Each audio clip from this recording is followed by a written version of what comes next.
नेपालीको पहिचान राष्ट्र निर्माणमा हाम्रो अभियान। नमस्कार, चाताभरिका समाचारहरूको संगालो कार्यक्रम न्यूज अफ द विकमा तपाईलाई स्वागत छ। आजको श्रृंखलामा पनि म रुद्र श्रेष्ठ उपस्थित भइसकेको छु।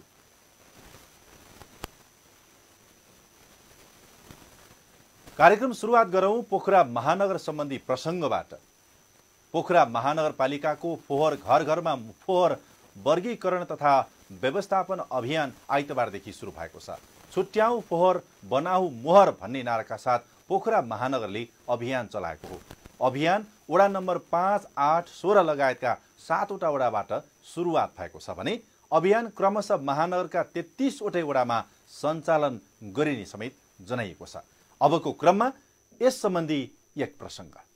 अभियान पुरा नै हो, तर यसलाई नयाँ व्यवस्थापनका साथ फोहोर घर घरमा फोहोर वर्गीकरण तथा व्यवस्थापनको अभियान चलाउन लागेको पोखरा महानगरपालिकाका प्रमुख मान बहादुर जीसीले जानकारी दिनुभयो। खाली ठाउँ नराख्न आग्रह गर्दै खेतीका लागि महानगरले सकेको सहयोग गर्ने विश्वास व्यक्त गर्नुहुन्छ जीसी। मगन्ते त हामी नै भएछौँ नि, भएन भने करोडौँको सम्पत्ति छ, मगन्ते भयो क्या। तरकारी किन्न जाँदा हाम्रो पानी के परिसकेको छ, तरकारी ल्याएको चाँडो खुर्सानी यसो हाल्दैन भरेलाई, त्यही भन्न हामी छोड्दैन। त्यो भन्दाखेरि कम्ती खुर्सानी मात्रै नभए केही नभयो भने तपाईँको छतमा एउटा राम्रो फुल फुल्यो भने पनि आहा भन्छ नि वरिपरिकाले चाहिने, त्यो पनि एउटा सम्पत्ति हो क्या। त्यसपछि यसलाई अब हामी त्यो अभियानका साथ कसरी लिएर जाने, अब यसरी लिएर जाँदा हुन्छ भन्ने कुरोहरूलाई लाएर नयाँ होइन व्यवस्थापन गर्न, नयाँ तरिकाले व्यवस्थापन गर्न मात्रै खोजिएको हो। टोल विकास संस्थाहरूलाई हामी के अनुरोध गर्छौँ भन्दाखेरि होला सबै सामूहिक रूपमा यदि त्यसरी सङ्कलन गर्नुहुन्छ भने अब त्यसलाई उपयुक्त विधि महानगरपालिकाले व्यवस्थापन गर्छ। एकीकृत गरेर ल फोहोर आयो भनेर घरका मान्छे सबै निक्लिन परेन। जसरी त्यहाँ एउटा निश्चित ठाउँमा कलेक्सन सेन्टर भएको हुन्छ, त्यो कलेक्सन सेन्टरमा तपाईँको समयअनुसार ल त्यहाँ हालिदिनुहुन्छ। अनि त्यो बेला त्यो कति ल भन्ने कुरो एउटाले हेरिदिनुहुन्छ, क्विन्टलको अथवा किलोको हिसाबमा अरे समूहलाई यति पैसा आउने भयो भनेको हुन्छ, समूहमा पैसा कलेक्सन हुन्छ होइन। हामी पनि दिउँला केही छैन, सामग्री पनि केही दिउँला, तर अब व्यक्तिगत रूपमा दिनुभन्दा सामूहिक रूपमा दिँदाखेरि यसलाई उपयोग गर्न सकिन्छ होइन। व्यक्तिगत रूपमा दिँदा के भन्दा चिल्ला चाप्लाहरूले पाए, हुने खानेले पाए, हुँदा खानेले पाएन कि। फोहोर नभई स्रोत भएकोले स्रोतलाई सही रूपमा व्यवस्थापन गर्न सके थप आमदानी र सदुपयोग हुने शहरी विकास योजनाका उपाध्यक्ष रामचन्द्र लामिछानेको तर्क रहेको छ। उहाँका अनुसार महानगरमा 182 मेट्रिक टन फोहोर उत्पादन हुन्छ। दैनिक जीवनमा फोहोर र जीवन जोडिएको छ। हामीले जे भनौँ न दैनिक जीवनयापनको लागि गर्नको लागि जे काम गर्छौँ फोहोर उत्पादन हुन्छ, तर त्यो फोहोर आजको जमानामा त्यसलाई फोहोर भनिँदैन, स्रोत भनिन्छ। त्यसकारण हामीले त्यो स्रोतलाई सही व्यवस्थापन गर्न सक्यौँ भने त्यसबाट थप आम्दानी पनि हुन्छ र त्यसलाई व्यवस्थापन गर्न सकियो भने त्यसको सदुपयोग पनि हुन्छ। अहिले पोखरा महानगरभित्र 182 मेट्रिक टन फोहोर उत्पादन हुन्छ भन्ने केही प्रतिवेदनहरूले भनेका छन्, अध्ययनहरूले देखाएको छ। तर त्यसलाई व्यवस्थापन गर्न सकियो भने जम्मा 20 देखि 22 टन फोहोर मात्रै ल्यान्डफिल साइटमा राख्दा हुन्छ भने ठुलो सङ्ख्यामा फोहोरलाई हामीले घरमा नै व्यवस्थापन गर्न सक्छौँ। कुनै फोहोरलाई पनि प्लास्टिक जन्ने फोहोर र सिसी जन्ने अथवा टिन जन्ने फोहोरहरू कि रिसाइकल हुन्छन् र बिक्रीयोग्य हुन्छन् भने एकदमै केही फोहोरहरू मात्रै हुन्छन् जो ल्यान्डफिल साइटमा लगेर फाल्नुपर्ने हुन्छ। त्यसकारण यसरी हामीले फोहोरलाई राम्रोसँग व्यवस्थापन गर्न सक्यौँ भने अहिले हामीले फोहोर सङ्कलन, फोहोर व्यवस्थापन गर्दा जुन हामीले शुल्क तिर्न परिरहेको छ त्यो शुल्क बराबर अथवा त्योभन्दा बढी हामीले फोहोर उत्पादन गर्दाखेरि चाहिँ थप आय आर्जन पनि हुनेछ। कौशी खेतीका लागि जनप्रतिनिधि आयोगको सुरुवातमै 3 लाख रुपियाँ विनियोजन गरिएको बताउँदै पोखरा 8 का वडा अध्यक्ष रुद्रनाथ बरालले टोल विकास संस्थाले कुहिने र नकुहिने मल छुट्याउन सके आर्थिक बचत समेत गर्न सकिने बताउनुभयो। कौशी खेती सम्बन्धमा वडा स्तरीय बजेटमा हामीले 3 लाख रुपियाँ विनियोजित गरेका थियौँ। कुनै पनि वडाले यो काम गरेको थिएन। महानगरपालिकामा पनि फोहोर व्यवस्थापन गर्नुपर्छ भन्ने अभियान थियो, तर कौशी खेती सम्बन्धी बजेट महानगरपालिकाले पनि राख्न सकेको थिएन।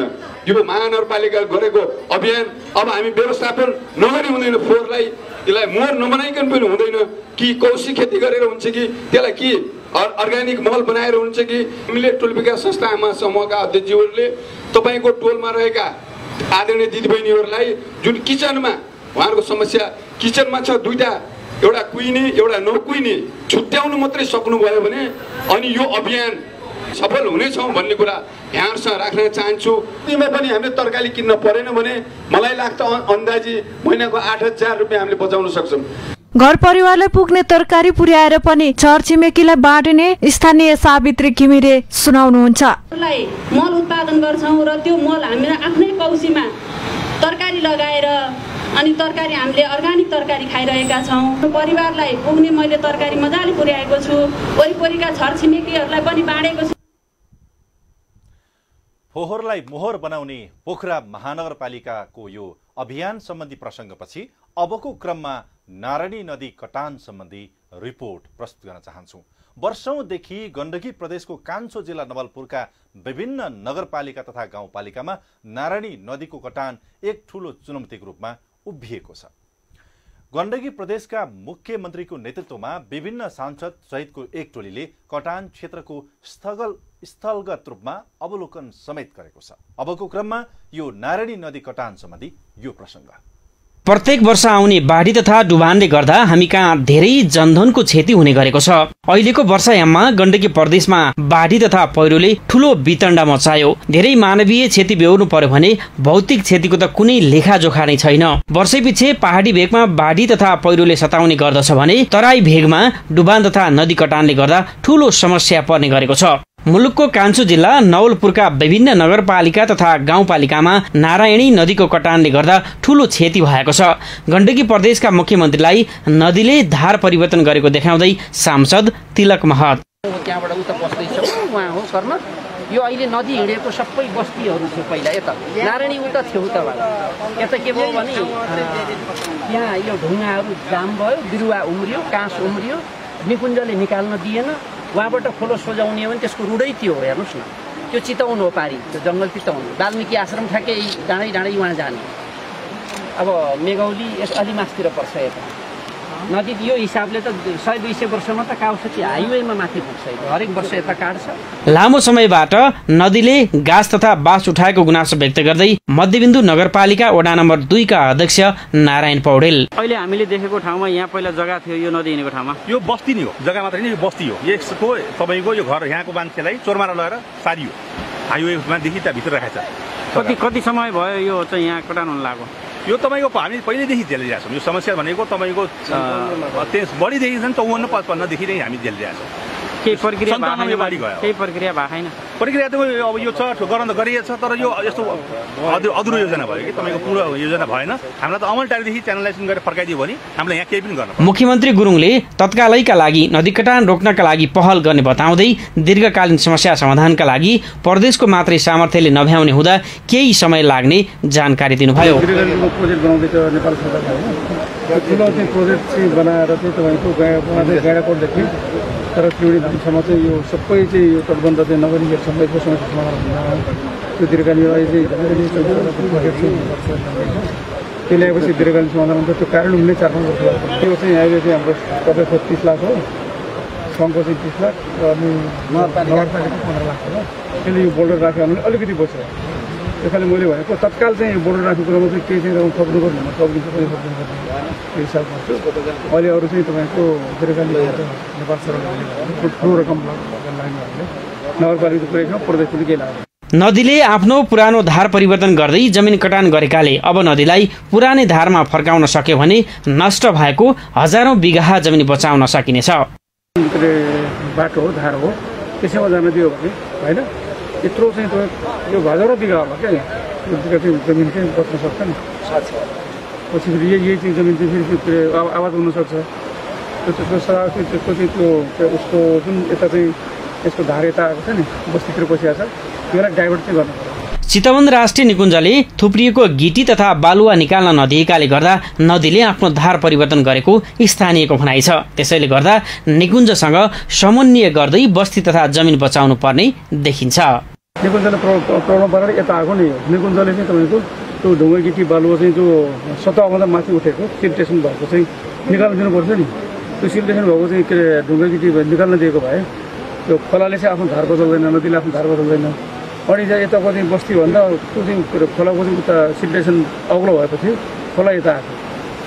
त्यसकारण त्यसको चाहिँ कारण चाहिँ तपाईँको निकुञ्जले चाहिँ त्यहाँको त्यो भूमिगत बालुवा टाइममा निकाल्न दिँदाखेरि खोलाले धार बदल्दाखेरि त्यो बस्तीमा चाहिँ पसेर बस्तीको हजारौँ बिघा जमिन नोक्सान पुर्याएको त्यसमा पनि हामीले सरकारले पनि माथिबाट चाहिँ ध्यान दिनुपर्छ। गण्डकी प्रदेशको कान्छो जिल्ला नवलपुर जिल्लामा बस्ने भएका छौँ। नवलपुर जिल्लाको यो मध्यबिन्दु नगरपालिका अन्तर्गत वडा नम्बर 3 मा पर्ने रतनपुरी भन्ने ठाउँ हो र यहाँ तपाईँले देखिरहनु भएको छ यो वर्षैपछि यो नारायणी नदीले यहाँ कटान गरेर यहाँको धेरै जग्गाहरू हिनामिना पारेको अवस्था हो र आज गण्डकी प्रदेशका माननीय मुख्यमन्त्रीज्यूले यहाँको यो स्थलगत निरीक्षण गर्नुभएको छ। यदि यो तटबन्धलाई बचाउन नसक्ने हो भने वर्षैपछि यसरी नै कटान गर्दै जाने हो भने यहाँ धेरैको क्षति हुने यहाँका स्थानीय सांसदहरूले पनि निष्कर्ष निकालेका छन्। सेवा टेलिभिजनका लागि पुष्प दाहाल, मध्यबिन्दु नगरपालिका नवलपुर।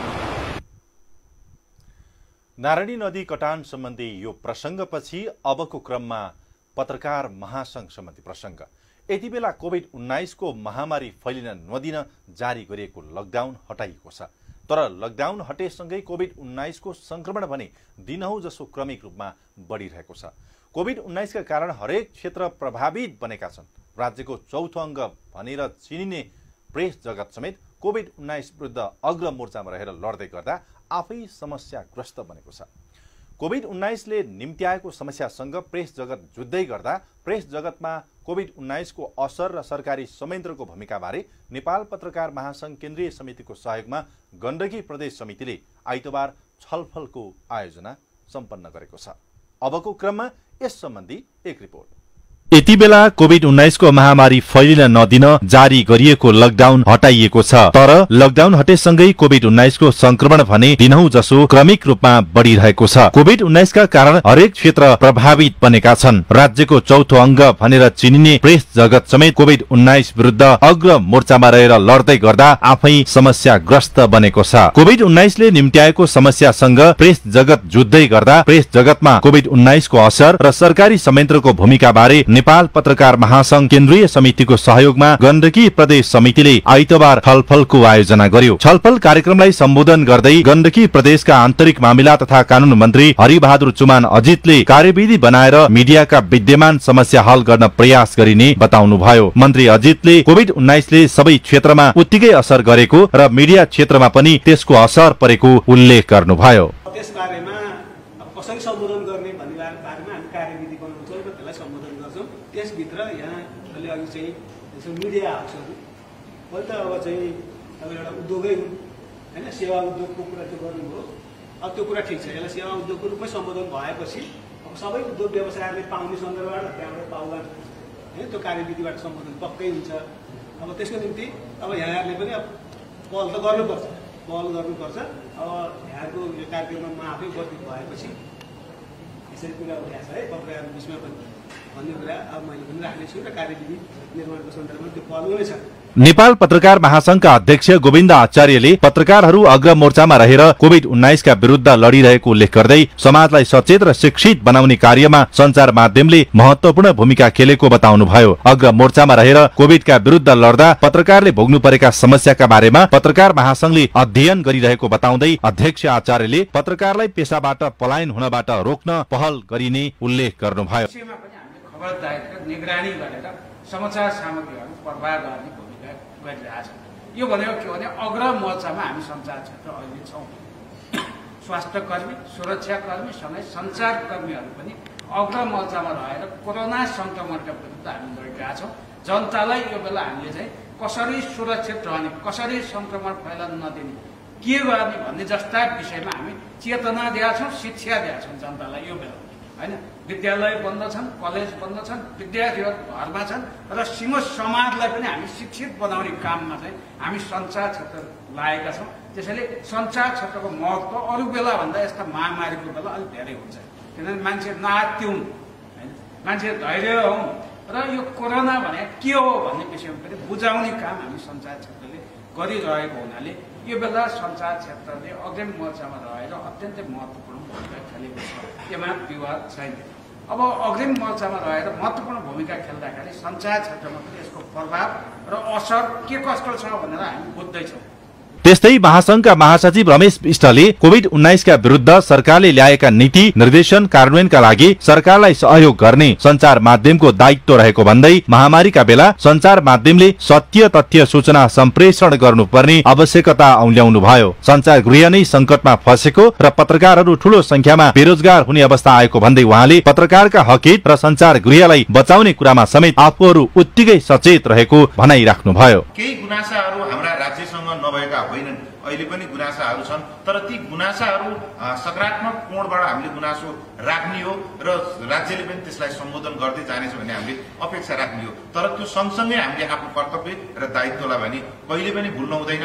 कुनै कुरा अपेक्षा पूरा भएन भनेर हामीले आफ्नो दायित्व भुल्यौं भनेदेखि हामी पत्रकार हुनु अथवा हामीले आफ्नो पेशाप्रतिको गौरव गर्नु पनि सायद अर्थ हुँदैन होला। नेपाल पत्रकार महासंघका केन्द्रीय सदस्य रामकृष्ण गेवालीले सञ्चार गृहलाई राज्यले नीतिगत रूपमा भए पनि बचाउनु पर्ने बेला आएको भन्दै सञ्चार गृहलाई बचाउन र पत्रकारलाई पलायन हुन नदिन राज्यको विशेष ध्यान जानुपर्ने बताउनुभयो। नेपाल प्रेस युनियनका उपाध्यक्ष रमेश पौडेलले सञ्चार माध्यममा ठूलो मात्रामा विज्ञापन कटौती भएको भन्दै सञ्चार माध्यम र पत्रकारका लागि राज्यले नीतिगत रूपमा भए पनि सहुलियतको व्यवस्था गरिदिनु पर्नेमा जोड दिनुभयो। प्रेस संगठन नेपालका केन्द्रीय सदस्य श्याम कुमारले मुफसलका सञ्चार माध्यममा काम गर्ने श्रमजीवी पत्रकारले सबैभन्दा बढी समस्या भोगिरहेको बताउँदै राज्यले मुफसलका मिडियालाई विशेष ध्यान दिनुपर्ने उल्लेख गर्नुभयो। नेपाल आदिवासी जनजाति पत्रकार महासंघ होनिज गण्डकी प्रदेशका अध्यक्ष एमबी आस्थाले सञ्चार माध्यम र पत्रकारले अझै पनि संघीयताको महसुस गर्न नसकेको बताउँदै तीनै तहका सरकारले सञ्चार माध्यम र पत्रकार प्रति परम्परागत हेराइ परिवर्तन गर्नुपर्ने आवश्यकता रहेको बताउनुभयो। नेपाल पत्रकार महासंघ गण्डकी प्रदेशका अध्यक्ष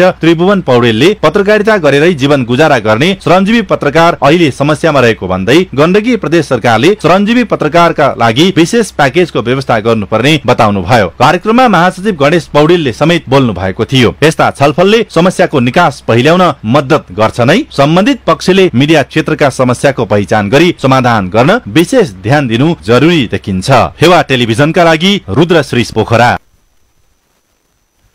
नेपाल पत्रकार महासंघको यो प्रसंग विषय पछाडि अबको क्रममा बैंक सम्बन्धी प्रसंग अगाडि बढाउन चाहन्छौं। पोखराका विभिन्न स्थानमा रहेका एभरेस्ट बैंक र एसबीआई बैंकका शाखाहरूबाट हजारौंको संख्यामा भूपू सैनिकहरूले पेन्सन बुझ्दै आएका छन्।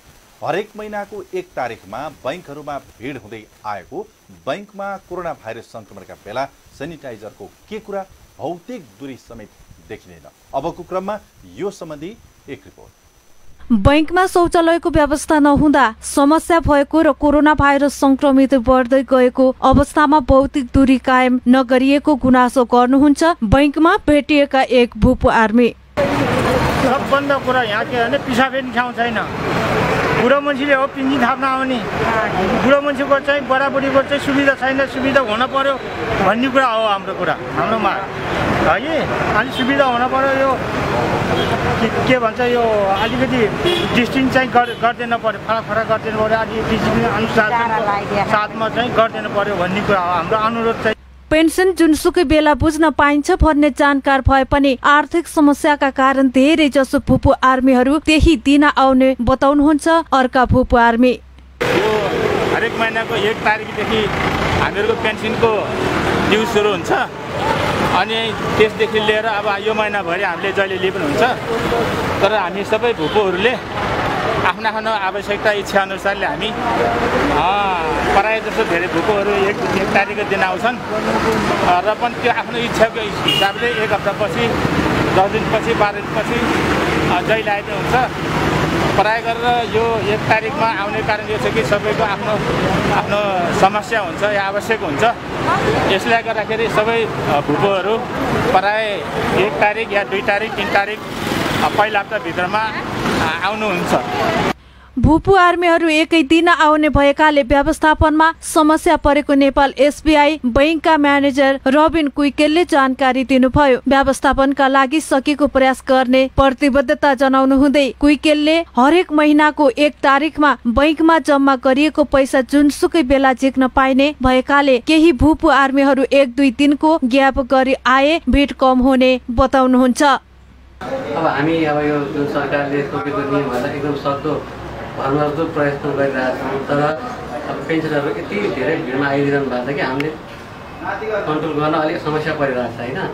त्यही भएर अब फेरि कोसिस गर्नेछौँ हामीले। अब तल हाम्रो पनि अब क्षमताले भ्याउनेसम्म हामीले गरिरहेको छौँ होइन। तपाईँको कुरा ठिकै हो, तल गएर रिक्वेस्ट गर्दैछु हामी पेन्सनर बुवाआमाहरूसँग होइन। यस्तो अब यो पेन्सन आयो 1 तारिकमा, 1 तारिकमा पेन्सन आएपछि सबै पेन्सनर बुवाआमाहरू अब आजै पेन्सन लिनबाट आउनु भएको धेरै बैंकमा सबै एकैपटक भिड भएकाले घण्टौं उभिएर पेन्सन बुझ्न पर्ने बग्रेलती उदाहरणहरू छन्। भिड व्यवस्थापनका लागि सम्बन्धित निकायले भेकीय रूपमा 1 दिनको ग्याप गरी पेन्सन बुझ्न बोलाउने लगायतका विकल्प अपनाउन सकिन्छ।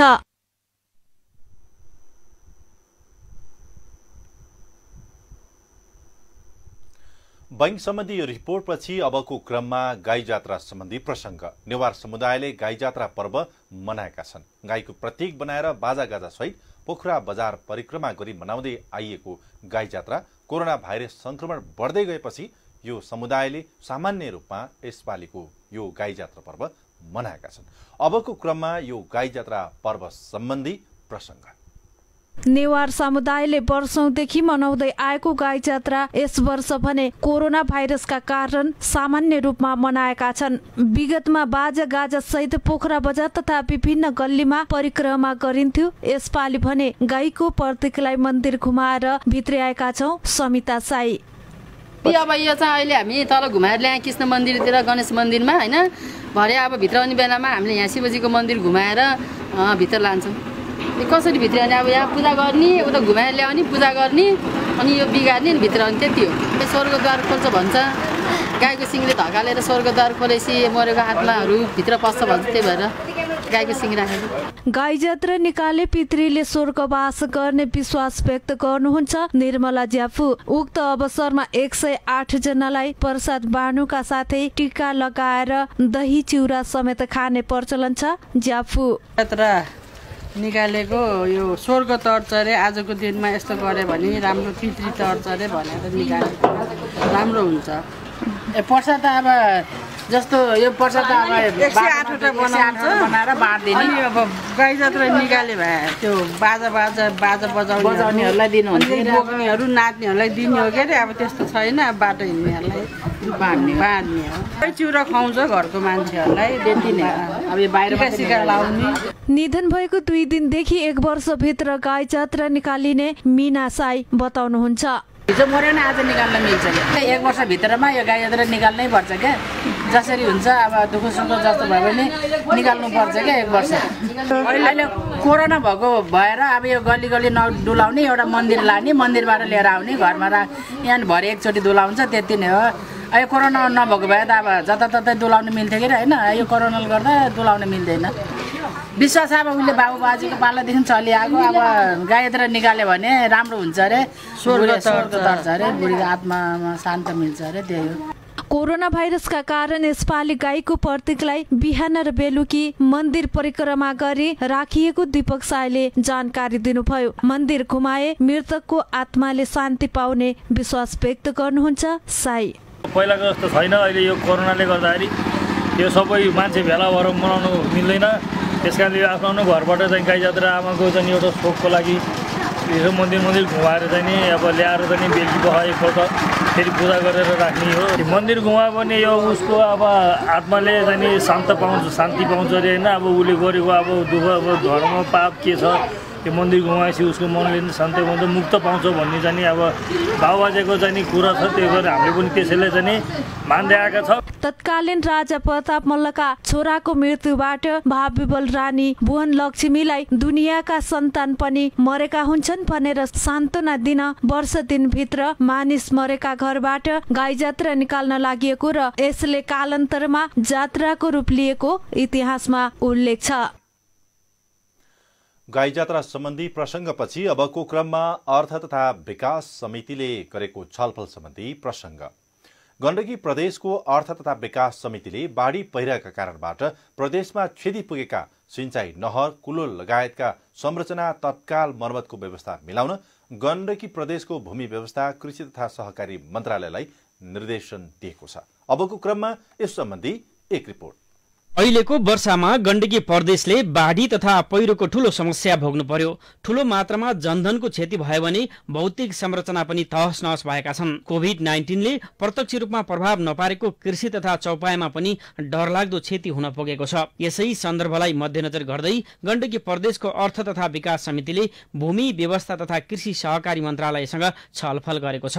अब कोभिडको हामी समस्यामा थियौँ र त्यतिखेर हामीले भन्ने गरेका थियौँ सबै क्षेत्रहरू प्रभाव परेको छ, तैपनि कृषि चाहिँ एउटा अलिकति कम प्रभावित छ। यो भाइरसबाट प्रभावित क्षेत्रमध्ये कृषि हो भन्ने। तर तत्कालै कोभिडकै महामारी हामी भइरहने बेलामा यो अतिवृष्टि अनावृष्टि त्यस्तो खालले चाहिँ हामी बाढी पहिरो यो खालले भूस्खलन यो सबैले चाहिँ फेरि के त भन्दा कृषिमा ठुलो मार पर्यो। त्यसैगरी छलफलमा समिति सदस्य सांसद दोबाटे विश्वकर्माले क्षतिको लागत सङ्कलन झन्झटपूर्ण भएको तर्क गर्नुभयो। सिफारिस गर्ने कुरा के भन्दा अब हाम्रो स्थानीय तह छ, नगरपालिका छ, गाउँपालिका छ, वडा समिति छ, त्यसमा कृषि ज्ञान केन्द्र छ, भेटनरी छ। त्यसमा फेरि प्रहरीको सर्जन मुचुका चाहिँ बडो समस्या आइरहेको छ। प्रत्येक जिल्लाबाट पाउने चाहिँ दैनिक विपद व्यवस्थापन समितिबाट पाउने 10,000 रुपियाँ पाउन पनि सर्जन मुचुक गर्न नपाउने होइन, यहाँबाट पाउने रकमहरू पनि नपाउने भनेर के भन्दा सिधै यो चाहिँ जनप्रतिनिधिले चाहिँ अब यो स्थानीय तह जनप्रतिनिधिको कुनै चाहिँ के अरे भूमिकै नभएको यो चाहिँ के अरे प्रहरीकै मुचुर्को चाहिने भनेको यो चाहिँ कस्तो खालको यो नीति बन्यो, यो चाहिँ अलिकति समस्या है, बुझ्न सकिएन। भूमि व्यवस्था तथा कृषि सहकारी मन्त्री लेखबहादुर थापाले कृषि क्षेत्रमा भएको क्षतिको विवरण सङ्कलन कार्य जारी रहेकाले गर्दा सबै ठाउँको विवरणहरू पठाउन सहजीकरण गर्न आग्रह गर्नुभयो। सबैको विवरण नआइसकेको अवस्था भन्दा हामी लागु गर्न सकेका छैनौँ। तर मलाई लाग्छ अबको चाहिँ 4-5 दिनभित्रमा चाहिँ त्यो सबै आओस् भन्न चाहन्छौँ हामी चाहिँ। त्यसपछि हामी चाहिँ आएपछि लगत्तै त्यसको विवरणको चाहिँ यथार्थ विवरण हामी चाहिँ के लाएर हामीसँग भएको मौजूदा बजेटको चाहिँ परिधिमा रहेर चाहिँ अनि हामीले काम अगाडि बढाउने भन्ने सोचेका छौँ। सम्बन्धित व्यक्तिलाई नै सम्बन्धित चाहिँ फिल्डमै सम्बन्धित चाहिँ किसान आफैको किसानकै हातमा चाहिँ पुग्ने गरी त्यसको बजेटको हामीले व्यवस्था गर्नेछौँ। त्यसको निम्ति हामीसँग आकस्मिक सेवा टेवा भन्ने कार्यक्रम छ। त्यो सेवा टेवा कार्यक्रम मार्फत चाहिँ अगाडि बढ्ने भएको हो। यसमा मुख्य गरी हाम्रो चाहिँ अब करिब चाहिँ हामीले चाहिँ फेरि के छ भने पोहोर चाहिँ हामीले मन्त्रालयबाटै कार्यक्रमलाई कार्यान्वयन गरेका थियौँ। अहिले चाहिँ हामीले कृषिसँग सम्बन्धित कार्यक्रमहरू चाहिँ यो कृषि विकास निर्देशनालयबाट चाहिँ कार्यान्वयन हुन्छ। त्यसमा करिब चाहिँ 1,12,00,000 करिब ट्याक्कै त्यसले आएन बजेटको अमाउन्ट, करिब 1,12,00,000 जति बजेट त्यहाँ छ। अनि पशुसँग क्षतिको विवरणको बारेमा चाहिँ 1 करोड रुपियाँ चाहिँ हामीले पशु विकास निर्देशनसँग सम्बन्धित चाहिँ कार्यक्रम राखेका छौँ। कतिपय अवस्थामा पूर्ण रूपमा काम गर्नका लागि प्रदेशले मात्रै सम्भव नहुने हुँदा तत्कालै राहत दिने खालका काम मन्त्रालयले गर्नेमा उहाँले जोड दिनुहुन्छ। हामीले कुनै क्षतिको चाहिँ हामीले आपत्ति गर्न सकिन्न भन्ने, तथापि चाहिँ अब त्यसलाई पुनः गर्न सकिने केही समय लिएर गर्न सकिने राहतको कार्यक्रमलाई चाहिँ हामीले सपोर्टिङ गर्न सकिन्छ भन्ने चाहिँ भन्नु। त्यसैले हामीले राहतको कार्यक्रममा अलिक बढी चाहिँ विशेष जोड गर्न खोजेका छौँ। जति पनि चाहिँ अब केन्द्र सरकारबाट प्रदेश सरकारबाट मानवीय क्षतिको सन्दर्भमा चाहिँ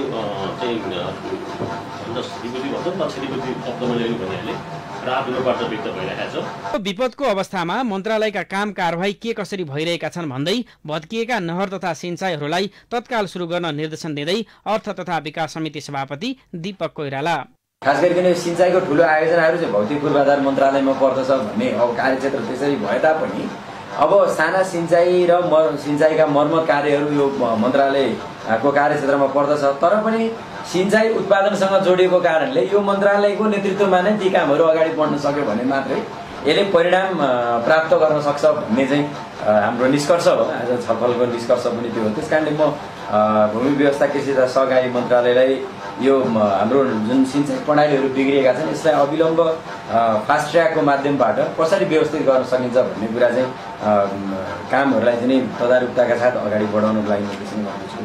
त्यसैगरी सभापति कोइरालाले समस्या तथा विपदमा परेका किसानलाई समयमा नै सेवा प्रदान गरी नजिकै प्रदेश सरकार छ भन्ने अनुभूति दिनुपर्नेमा जोड दिनुहुन्छ। कामको जवाब त हामी पनि त दिनुपर्छ, किनकि यही प्रदेश सभाबाट बनेको निर्माण भएको सरकार हो र यो संसदबाट नै पास गरेका हाम्रा नीति कार्यक्रमहरू त्यो नै कार्यान्वयन गर्ने मन्त्रालयले हो।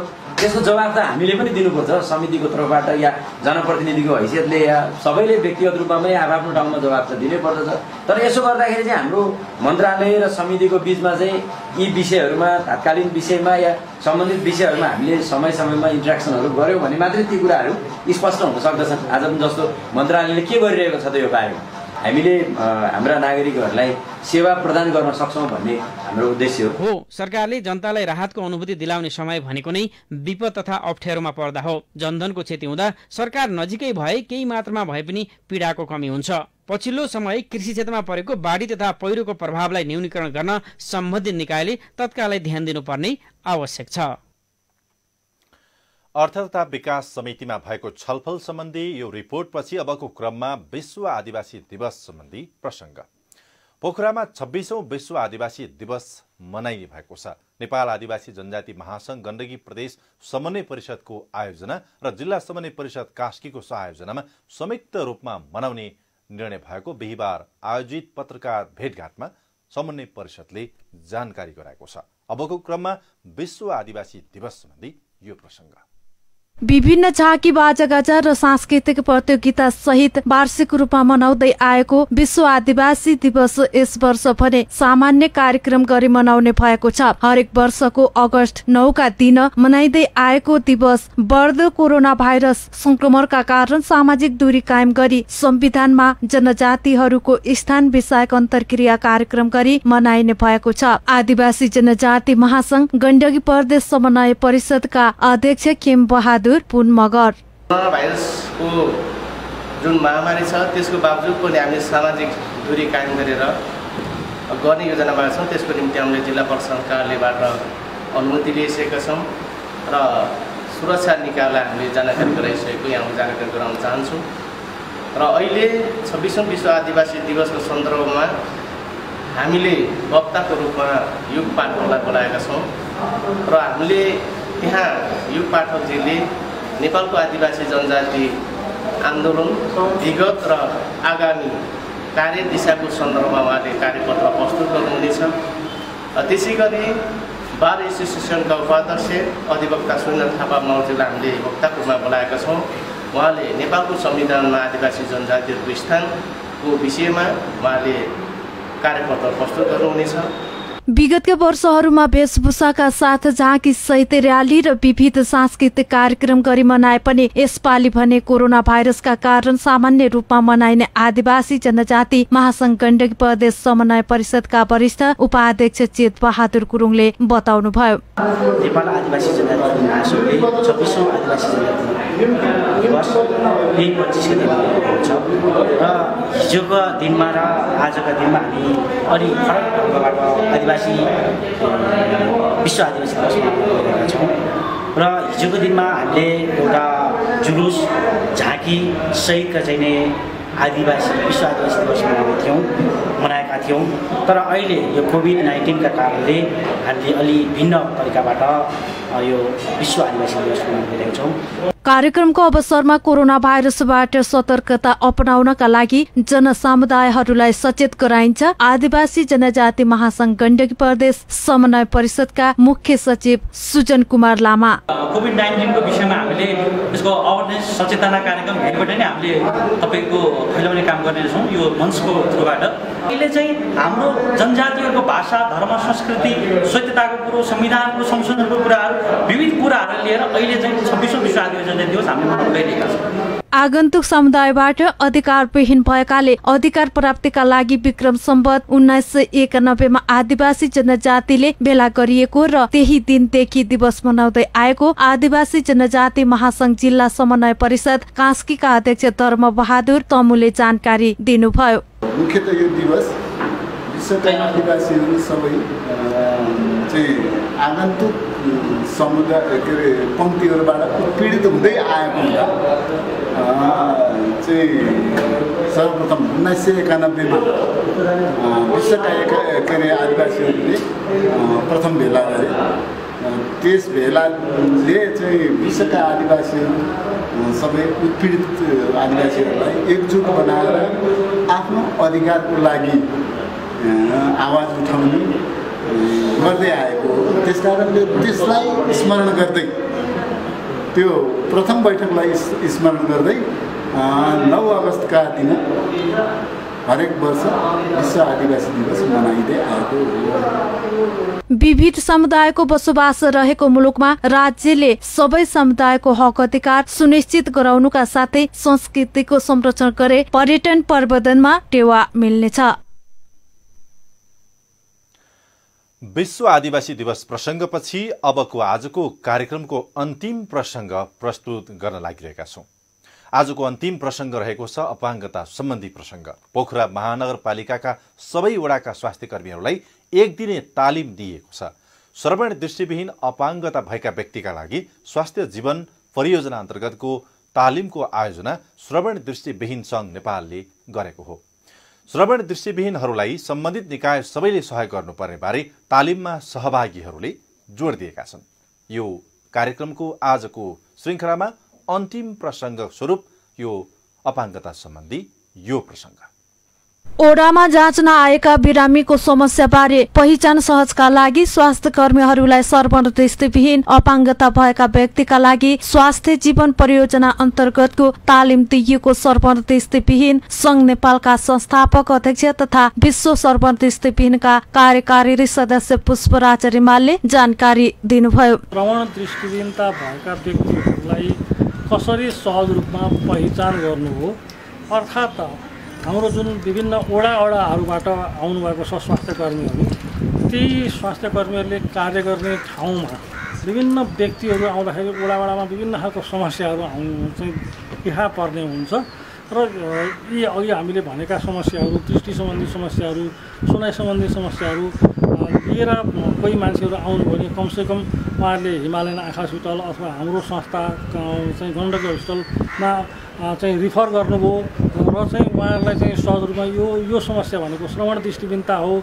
श्रवण दृष्टिविहीनता भनेको अपाङ्गता भएका व्यक्तिहरू भनेर चाहिँ बुझाउन सक्नु हुनेछ भन्ने नै हाम्रो चाहिँ मुख्य उद्देश्य चाहिँ हो। अपाङ्गता फरक क्षमता नभई शारीरिक, मानसिक र इन्द्रियमा आएको अवरोधले काम गर्न नसक्नु हो रिमाल। शारीरिक, मानसिक, दृष्टि, सुनाइ सम्बन्धी र इन्द्रिय सम्बन्धी अथवा खास गरी भन्दा शारीरिक, मानसिक र इन्द्रिय सम्बन्धी कठिनाइका कारण, समस्याका कारण होइन र चाहिँ विद्यमान अवरोधहरूले गर्दा तपाईँले एउटा मसीको पेपर दिनुभयो भने मैले पढ्न सक्दिनँ। त्यो मैले नदेखेको कारणले होइन, त्यो मेरो आँखामा समस्या आयो, त्यो चाहिँ मसीको पढ्नको लागि त्यो विद्यमान अवरोध त्यो अवरोध चाहिँ अवस्था। आँखा र कानको समस्या हुँदाको भोगाईको अभ्यासपछि धेरै समस्याको महसुस भएको सुनाउँदै हिमालयन आँखा अस्पतालका डाक्टर सुभाष नेपालले आँखाको समस्या भएर अस्पताल आएका बिरामीको कानको समस्या बारे पनि पहिचान गराइने बताउनुभयो। दृष्टिविहीनताको बारेमा चाहिँ हामीले धेरै जानकारी दिने गर्थ्यौँ, तर शरीरमा 2टा अथवा 3वटा बढी अपाङ्गता हुँदाखेरि कस्तो हुँदो रहेछ एउटा चाहिँ महसुस गराइदिनु भयो। अहिले चाहिँ कानले पनि नसुन्ने, आँखाले पनि नदेख्ने होइन, त्यस्तो अवस्थामा चाहिँ हामीले के कस्तो कष्टहरू भोग्नु पर्दो रहेछ, जीवनमा कति जटिल रहेछ भन्ने कुराहरू चाहिँ अहिले भर्खर हामीले एउटा सानो एक्सर्साइज मार्फत थाहा पायौँ। तर आँखाका समस्या भएका बिरामीहरूलाई कान सम्बन्धी समस्या छ कि त्यसलाई चाहिँ पहिचान गरेर तिनीहरूको विशेष प्राथमिकताका साथ उहाँहरूलाई रिहेबिलिटेसन गराउनु पर्ने हो कि आँखाको उपचार सम्भव भएसम्म उपचार गर्ने हो कि कसरी हुन्छ, त्यसलाई चाहिँ उचित पुनर्स्थापन गर्नलाई चाहिँ आँखा अस्पतालको तर्फबाट हामीले पनि यो हाम्रो श्रवण दृष्टिविहीन सँगसँग मिलेर काम गर्नेछौँ। आँखा र कानको समस्या हुँदाको अभ्यासपछि श्रवण दृष्टिविहीनलाई सबैको साथ र सहयोग चाहिने अनुभव व्यक्त गर्नुहुन्छ लेखनाथ स्वास्थ्य चौकीकी रिता भट्टराई।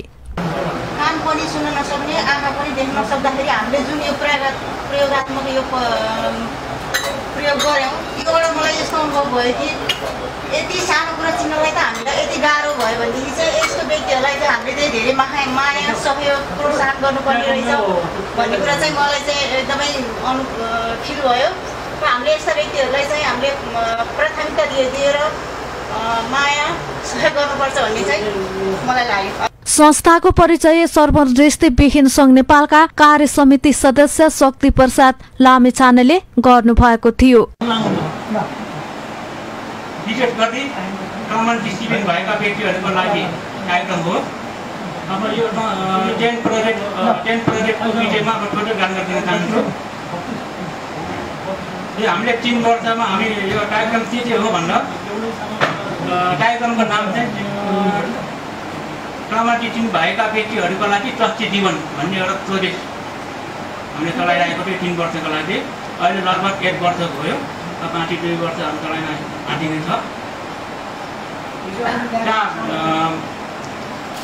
स्वस्थ जीवन परियोजना नामक भित्र कार्यक्रमहरू के भन्दा अब पहिचान सम्बन्धी आँखा र कान परीक्षा अनि राज्य नीति नियममा अटोमेटिक ट्रिब्युनलहरूको टवलहरू छुटेको कुराहरू समावेश गर्न, वकालत गर्न, विभिन्न स्थानीय तहमा सामाजिक शाखा अन्तर्गत अब विशेष गरी अपंग क्षेत्रमा काम गर्ने अब शाखाहरू चाहिँ हामी त्यहाँ गएर कम्युनिटीको बारेमा अधिकार बारेमा वकालत गर्न अब हामी 1 वर्षदेखि काम गर्दै आएको छ। विशेष गरी हामी कन्ट्री प्रोजेक्ट 11 जिल्लामा फोकस हुने गरी हामीले कार्यक्रम गरेको छौँ। अपाङ्गता जो कोही हुन सक्ने भएकाले अपाङ्गता भएका व्यक्तिहरूलाई सबैले साथ र सहयोग गर्न सके हिन्नता बोध रहित जीवन जिउनुका साथै आत्मनिर्भर हुन सक्छन्। हवस् त यिनै प्रसङ्गहरू सहित आजको कार्यक्रम यति नै। अर्को हप्ता नयाँ सामग्रीहरूका साथ उपस्थित हुनेछु। आजको कार्यक्रमबाट सहकर्मीहरू पुष्प दाहाल, बिनु मसराङ्गी, सोनु राणा र एमसीआरमा साथी सन्तोष सहित म रुद्र आज्ञा चाहन्छु। राष्ट्र निर्माणमा हाम्रो अभियान जारी छ। तपाईँ फेवा टेलिभिजन हेर्दै गर्नुहोस्। नमस्कार।